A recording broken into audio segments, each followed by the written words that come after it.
Hey, lovely people out there, welcome to my YouTube channel and thanks for clicking on this video. तो हमने अपने channel पे एक important series of lecture start किया है and the name of that particular series of lecture is drugs which are useful in the treatment of heart failure patients. So in our previous video lecture, we understood the mechanism of action of our two important class of medication. Very first important class of medication was directly stimulating our beta 1 adrenergic receptor, which is present on our human heart. The second important class of medication, which we have already discussed in our previous video lecture, was about our very important enzyme inhibitor, that is phosphodiesterase type 3 inhibitor. In our previous video lecture, I also told you how our ventricles are getting contracted. So in our today's video presentation, we will revise how our ventricles are getting contracted. Then we will see the mechanism of action of our cardiac glycoside. अब ये जो cardiac glycosides होते हैं they are obtained from a very important plant the name of that particular plant is digitalis. So we are going to understand the mechanism of action of our class of medication, that is digitalis, along with the additional effects and the side effect of the drugs which is coming in the class of this particular medication. So without wasting any further time, let us get started with our normal ventricular contraction. So in our previous video lecture, I told you that there is a very important pump present on our human cell. अब ये जो pump का नाम है that is our sodium potassium ATPase pump. What this pump is doing? ये pump का काम ये है कि जो सोडियम सेल के अंदर है उसको सेल के बाहर लेके जाना एंड जो पोटेशियम सेल के बाहर है उसको सेल के अंदर लाना. That is the function of our sodium potassium ATPase pump. On our right hand side, you can see a very important exchanger. The name of this particular exchanger is sodium calcium exchanger. Now, what is the role of our sodium calcium exchanger? The role of a sodium calcium exchanger is to bring sodium inside the cell in exchange of a calcium which is moving outside the cell. Now, जैसे ही ये depolarization phase होगा, there will be initial intake of the calcium and the level of calcium inside the cell कुछ बढ़ेगा. Now, I have a very important question. During the phase of depolarization, जो calcium cell के अंदर आया है, do you think that this calcium is sufficient to produce a ventricular contraction? The answer is no. ये जो calcium है उसकी quantity और वी कैन से अमाउंट इतना लो है that it is not capable of producing a ventricular contraction. तो हमारे पास we need a good amount of calcium present for the ventricles to contract properly. तो ये जो कैल्शियम होता है that is getting stored inside our sarcoplasmic reticulum. तो जैसे ही depolarisation के टाइम पे तो थोड़ा बहुत कैल्शियम सेल के अंदर आता है, it is going to stimulate a very important receptor, that is our ryanodine receptor, and by stimulating this ryanodine receptor जो stores of calcium है that will get released inside the cytoplasm, and now ये जो calcium है that is sufficient to produce a proper ventricular contraction. तो contraction होने के बाद there will be a phase of relaxation. तो रिलैक्सेशन फेज में ये जो कैल्शियम हमने स्टोर से बाहर लेके आए थे वंस अगेन ये स्टोर के अंदर यानी कि सार्कोप्लाज्मिक रेटिक्यूलम में फिर से जाने चाहिए. क्यों? बिकॉज जब नेक्स्ट डिपोलराइजेशन होगा we need a good quantity of calcium. तो वंस अगेन ये जो स्टोर्स ऑफ कैल्शियम है वो फिर से वेंट्रिकुलर कॉन्ट्रैक्शन करने के लिए यूजफुल हो जाएंगे. तो we need to maintain this store of calcium.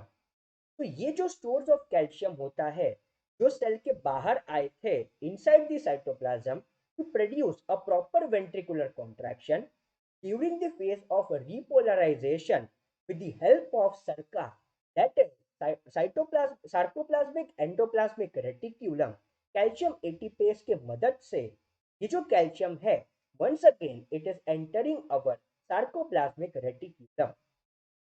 Now जो इनिशियल फेज में जो कैल्शियम आया था उसका क्या होगा? उसका ये होगा कि with the help of sodium calcium exchanger जो कैल्शियम इनिशियल डिपोलराइजेशन के टाइम पे अंदर आया था now it is going to move outside this cell and this completes our ventricular contraction. Now let us see कि how our digitalis is working and where exactly it is working. So as you can see on your screen, we are now learning the mechanism of action of our digitalis. अब ये जो digitalis होता है, it will inhibit the sodium potassium ATPase pump.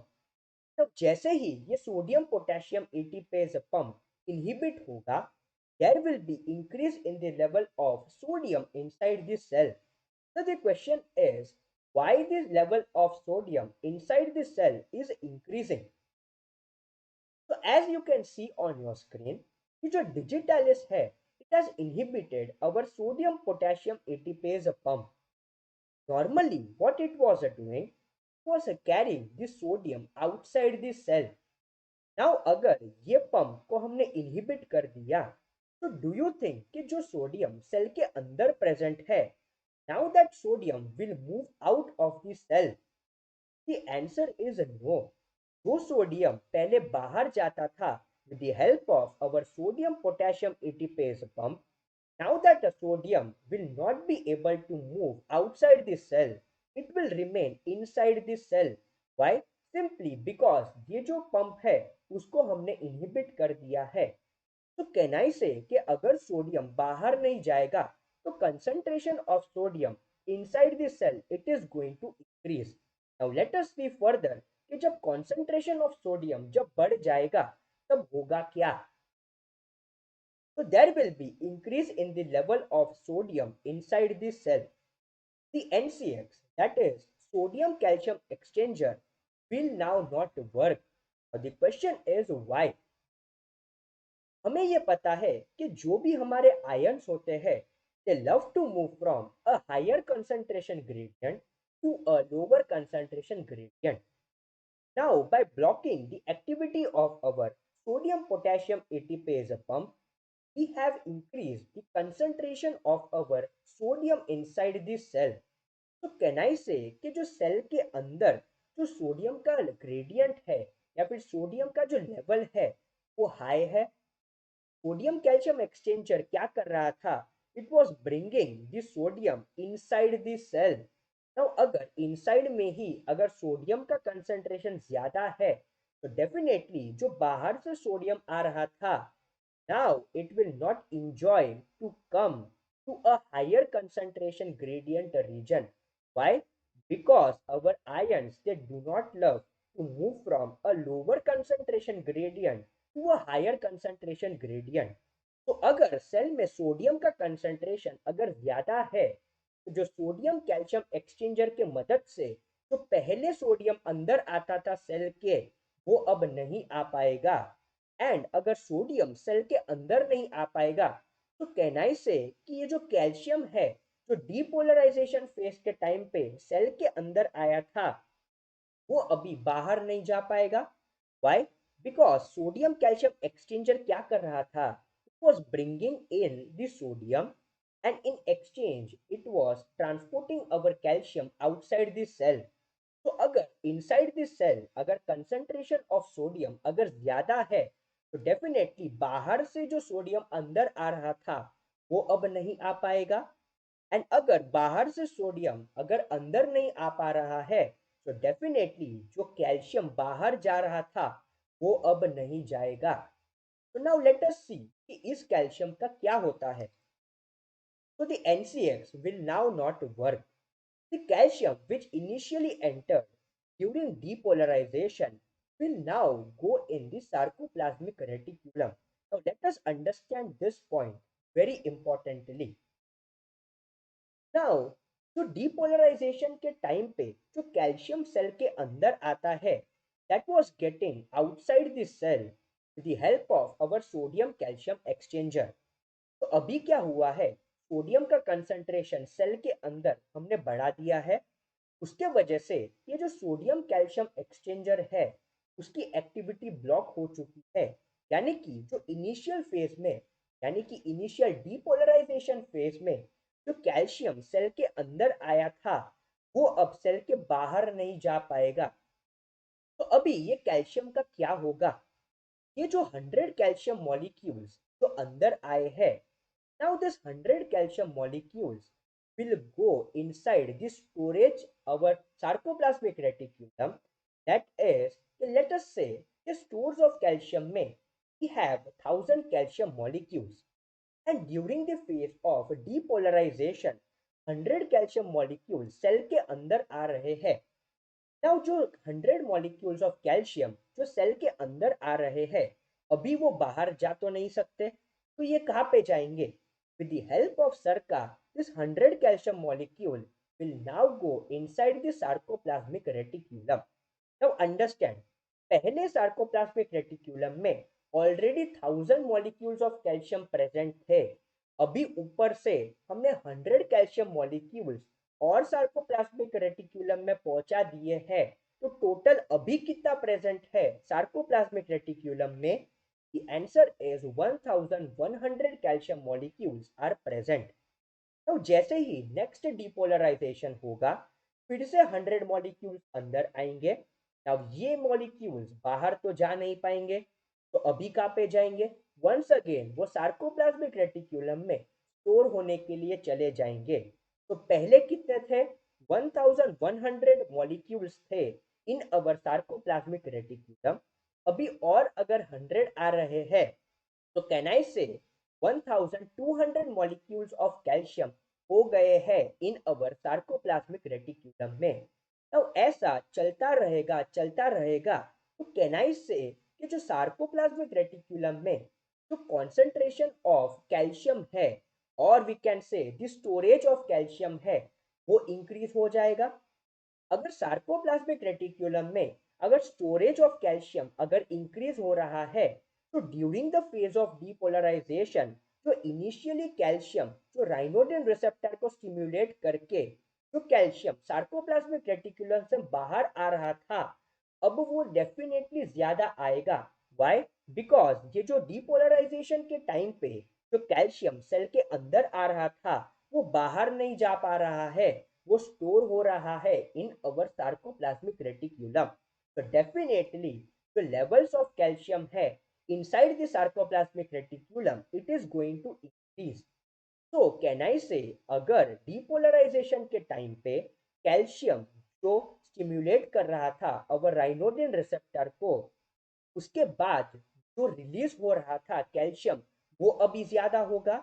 And अगर ज्यादा calcium molecules अगर release हो रहे हैं तो कैन आई सेफली से कॉन्ट्रैक्टिलिटी जो पावर होगी वो ज्यादा होगी। and that is what we want in the patient who is suffering from heart failure. So let us see once again. Now the calcium which initially entered during the depolarization will now go in the sarcoplasmic reticulum. So the stores of calcium in the sarcoplasmic reticulum is going to get increased and this will lead to a more proper contraction. And जैसे ही अगर contraction अगर proper होगा तो definitely cardiac output भी बढ़ेगा and our human heart will be capable of meeting the metabolic demand of our human body. Now important point ये है कि ये जो digitalis होते हैं they produce a slow inotropic effect. Now the question is why? Because ये जो digitalis group of drugs होते हैं ये कैल्शियम के स्टोर्स को बढ़ाने के लिए इनको कुछ टाइम चाहिए होगा। तो डेफिनेटली अगर इसको टाइम चाहिए होगा produce a proper storage of calcium in the sarcoplasmic reticulum, definitely it will produce a slow inotropic effect. यानी धीरे धीरे जैसे जैसे stores of calcium in the sarcoplasmic reticulum increase होगा, वैसे वैसे जो आइनोट्रोपिक इफेक्ट है वो भी इंक्रीज होता चला जाएगा। दैट इज वाई जो डिजिटलिस होते हैं वो फास्ट आइनोट्रोपिक इफेक्ट शो नहीं करते, they are producing a slow inotropic effect. Now, additional effect of the digitalis. Now, this digitalis, it is having a vagomimetic effect. Now, the question is, what do we understand by the concept of vagomimetic effect? Vagomimetic effect का मतलब होता है that it is going to stimulate our vagus nerve. Now, we know कि ये जो vagus nerve होती है, it is releasing acetylcholine. तो एसिटाइल कोलिन का हार्ट के ऊपर कौन से जगह पे क्या रोल है ये हमको पता है। This acetylcholine is having a role on our heart rate, यानी कि साइनोएट्रियल नोड पे this acetylcholine can work on our M2 muscarinic receptor and also it can work on our atrioventricular node. तो जैसे ही ये acetyl choline अगर release होने के बाद साइनोएट्रियल नोड के M2 मस्करेनिक रिसेप्टर को अगर ये स्टिमुलेट करता है तो हार्ट रेट डिक्रीज होगी कि इंक्रीज होगी। तो the answer is heart rate is going to get reduced. Why? Because we know कि एसिटाइल कोलिन का जो इफेक्ट होता है on our human heart that is to reduce the heart rate. And अगर एट्रियोवेंट्रिकुलर नोड में अगर ये M2 muscarinic receptor अगर स्टिमुलेट हो रहे हैं तो कैन आई से the conduction through our atrioventricular node that is getting reduced. तो ये जो प्रॉपर्टी होती है वो कहाँ पे यूजफुल होगी? तो this is useful in a condition that is known as atrial fibrillation. अब the concept of atrial fibrillation क्या है? एट्रियल फिब्रिलेशन में होता क्या है कि जो हमारा ह्यूमन हार्ट है दैट इज बीटिंग अराउंड 350 से लेके 600 बीट्स पर मिनट, बट ये जो कॉन्ट्रैक्शन है that is not a complete contraction. The question is why it is not a complete contraction. तो लेट अस अंडरस्टैंड कि जो हमारा नॉर्मल ह्यूमन हार्ट है that can produce a normal heart rate, let us assume, of 100 beats per minute. Now, अगर एक minute में अगर heart को 100 टाइम बीट करना है तो properly our human heart can contract relax. अगर इसको 100 बीट्स पर मिनट करना है तो it will properly contract and it will properly relax. तो जस्ट इमेजिन कि अगर हमारा ह्यूमन हार्ट 400 या फिर 500 बीट्स पर मिनट अगर कर रहा है प्रोड्यूस, तब क्या होगा? तब होगा ये कि जो हमारा ह्यूमन हार्ट है वो सिर्फ नाम के लिए कॉन्ट्रैक्ट करेगा। यानी कि पहले क्या होता था, it was producing proper contraction proper relaxation. अभी क्या होगा, अगर 400 बीट्स पर मिनट अगर हमारे ह्यूमन हार्ट को कंप्लीट करनी है तो it will produce like this 1 2 1 2 1 2। तो ये जो कॉन्ट्रैक्शन है वो कंप्लीट नहीं हो पाएगा। तो the atrial fibrillation is not a major problem because the blood anyways will go to the ventricles because of gravity। तो अगर एट्रिया अगर 350 to 600 बीट्स पर मिनट अगर बीट कर भी रहा है तो भी हमारे लिए वो मेजर प्रॉब्लम नहीं है। क्यों? बिकॉज वी नो कि एट्रिया से जो ब्लड है वो वेंट्रिकल्स में ही आने वाला है। एंड अगर एट्रिया से वेंट्रिकल अगर आने ही वाला है ब्लड, तो डेफिनेटली अगर एट्रिया कॉन्ट्रैक्ट करे या फिर ना करे, with the help of gravity जो ब्लड है वो वेंट्रिकल्स में अल्टीमेटली पहुंच ही जाने वाला है। अब the problem is when there is ventricular fibrillation. तो वेंट्रिकुलर फिब्रिलेशन में क्यों प्रॉब्लम हो रही है?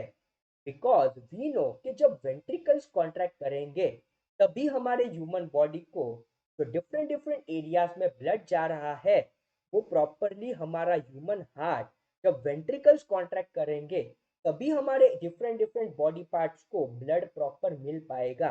एंड अगर वेंट्रिकुलर फिब्रिलेशन है यानी कि वेंट्रिकल्स अभी 350 टू 600 बीट्स पर मिनट अगर बीट कर रहा है, so it will produce a incomplete contraction and अगर इनकम्प्लीट कॉन्ट्रैक्शन हो रहा है तो definitely it will not contract properly, it will not produce a proper stroke volume. And अगर स्ट्रोक वॉल्यूम प्रॉपर अगर जनरेट ही नहीं हुई तो डेफिनेटली जो कार्डियक आउटपुट है वो भी कम ही होगा and our human heart will not able to serve the purpose. So in this particular case, that is of ventricular fibrillation, we can use our drug, that is the digitalis, so that out of 4 to 5 signals, only one will pass through our atrioventricular node and the ventricles will contract properly. Now let us understand this point in a very logical way. So as you can see on your screen, on our left hand side, we have our normal heartbeat, and on our right hand side, we have our ventricular fibrillating human heart. तो normal में क्या होता है, sinoatrial node एक impulse generate करेगा, that impulse will move to our atria, so atria contract करेगा, atria से ventricles में जाने के लिए it has to cross a window and that window is our atrioventricular node. तो ये जो इम्पल्स है एट्रिया के बाद एवी नोड से पास होगा and then there will be a depolarization, और वी कैन से जो हमारा वेंट्रिकल्स है वो प्रॉपरली कॉन्ट्रैक्ट करेगा। नाउ वेंट्रिकुलर फिब्रिलेशन के केस में क्या हो रहा है कि वेंट्रिकल्स बहुत फटाफट कॉन्ट्रैक्ट कर रहा है। तो अगर हमने अपनी drug the, that is our digitalis group of a drug, we know that this digitalis group of a drug is producing a vagomimetic effect. तो अगर ये vagomimetic effect produce कर रहा है, can I say it is also working on our atrioventricular node? And what is the role of our acetylcholine on our atrioventricular node? It is going to reduce the conduction through our atrioventricular node. तो भले अगर atria अगर 350 या फिर 400 या फिर 500 beats पर minute अगर वो कॉन्ट्रैक्ट भी कर रही है, बट जो सिग्नल यहाँ से जा रहा था, अगर हमने वो सिग्नल के कंडक्शन को अगर स्लो कर दिया, तो out of 4 to 5 signal that was passing through our atrioventricular node, now by giving the group of a drug that is a digitalis, we have reduced the conduction through our atrioventricular node. So out of 4 to 5, only one particular signal will reach our ventricle and our ventricle can properly contract, show full contraction. Why? Because 4 to 5 signal से अभी सिर्फ और सिर्फ एक ही signal एट्रोवेंट्रिकुलर node से pass होगा and this particular one signal will now produce a ventricle to contract properly. तो इसीलिए यहाँ पे पॉइंट लिखा है, so we can use the digitalis so that out of 4 to 5 signals, only one will pass through our atrioventricular node and the ventricles will contract properly. Now let us understand some important points. Now ये जो digitalis में we need to study two important name of drugs. The very first one is digoxin and the second one is digitoxin. अब ये जो digoxin होता है that is excreted mainly through our kidney. Hence Jin patient में renal failure हो रखा है वहाँ पे this particular digoxin is going to be contraindicated. Now digitoxin it is excreted mainly through the liver. So hence it is going to be contraindicated in the condition of liver failure. Now what are the important side effects? Now ये जो digoxin and digitoxin में से we mainly use a digoxin. So the side effect of our drug is nausea and vomiting. The other important side effect is of arrhythmias. So the most common arrhythmias that can be produced is known as ventricular bigeminy, and most specific is non-paroxysmal atrial tachycardia with atrioventricular block. And ये जो non-paroxysmal atrial tachycardia with AV block है, that is a characteristic feature of our drug that is a digoxin. Now most common and most specific में फर्क basically क्या है? Most common मतलब कि कोई भी मेडिकेशन बाकी जो मेडिकेशन है वो कर सकती है। बट मोस्ट स्पेसिफिक मतलब ये जो मोस्ट स्पेसिफिक है that is characteristic to our digoxin, ये जो नॉन पैरोक्सिसोमल एट्रियल टैकिकार्डिया है विद एट्रियोवेंट्रिकुलर ब्लॉक, ये सिर्फ और सिर्फ या फिर specifically this particular NPAT with AV block is only and only specific to our drug that is digoxin. तो अगर non paroxysmal atrial tachycardia with AV block अगर पेशेंट को हो रहा है एंड उस पेशेंट में अगर डिगॉक्सिन जा रही है, तो definitely we can say this particular arrhythmias is due to our digoxin. Now it can also lead to yellow colored vision that is known as xanthopsia, and it can also lead to a side effect that is known as gynecomastia. So that's it for our today's video presentation. I hope अगर आपने video lecture यहाँ तक देखा है तो definitely आपको अच्छा लगा होगा. So in our next video lecture, we are going to understand different more further class of medication which can be useful in the treatment of heart failure patient. Please consider subscribing to my YouTube channel, press that bell icon, like this video and share it with your friends. See you in the next video lecture. Till then, see ya, bye bye. Have a good day.